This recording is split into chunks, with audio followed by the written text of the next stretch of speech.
You are listening to the Novel Writing Podcast, episode 154. I'm your host, Colleen Mitchell. Grab a cup, cozy up, and let's get to writing. Today's episode presents a different way to approach the overwhelm you may feel when you're looking at the big picture of publishing a book, when you're still in the first or second draft stage. It is very easy to zoom out from the nitty-gritty of writing or editing your first drafts and get both distracted and dismayed by all the little details involved in actually getting published, whether you're going for traditional or self-publishing. This came up on a client call a couple of weeks ago, and I wanted to bring the same analogy to all of you. For many people who start writing a book, it's because they have a story on their hearts that they just can't help but write.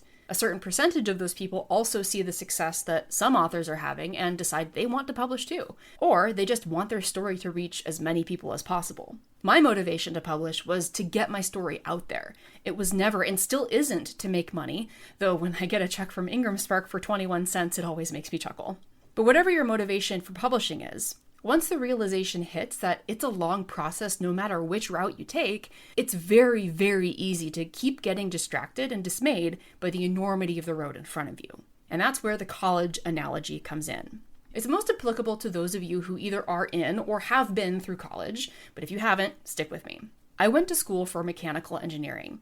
I was one of those students who mapped out all the classes I would need across all 4 years, and then used a Sharpie to strike out each class as the semesters progressed. I distinctly remember looking at this class roster as a freshman and thinking that I'd never make it through the senior classes because they looked so hard. Things like mechatronics and engineering design might as well have been trying to learn a new language for all I knew as a freshman. But as I struck classes off at the end of each semester, the senior classes started to look a little more reasonable. When I focused on the current course load rather than the promise of harder classes in my future, I was less stressed out. What was happening is that as I went through school, my freshman through junior years built up the foundational knowledge that gave me the ability to succeed in those senior level classes. So by the time I got to senior year, I was not concerned at all with those classes. It's the exact same thing for writing and publishing a book.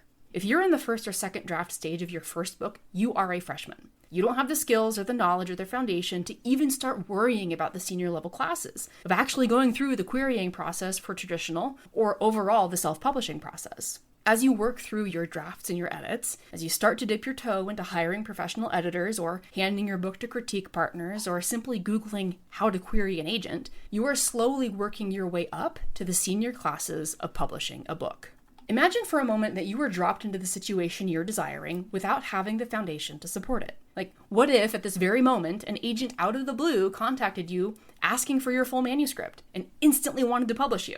You would have no clue what to do. You wouldn't have the foundation of experience with working through the process to know if A, it's legit, B, if that agent or publisher are the right fit for you, C, how to negotiate the contract so that the terms are in your best interest, D, what to do if they ask for the sequels that you have vaguely imagined but haven't clearly thought through, or D, how to operate like a business owner or a marketer, of which you are both, regardless of which route you take.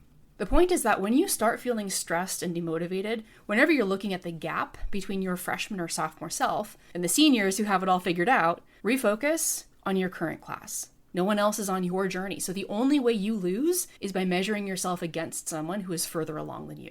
Put your attention on the very next step and stop stressing out about what's at the top of the staircase. That's it for today's episode. Thanks for joining me, and remember, the first draft is supposed to be garbage. Thanks for listening to the Novel Writing Podcast. If you're ready to stop struggling and start finishing your novel, check out the 60-Day Novel Writing Challenge. It's a step-by-step program designed for solo writers to complete their first draft with clarity and focus. Visit the link in the description to learn more.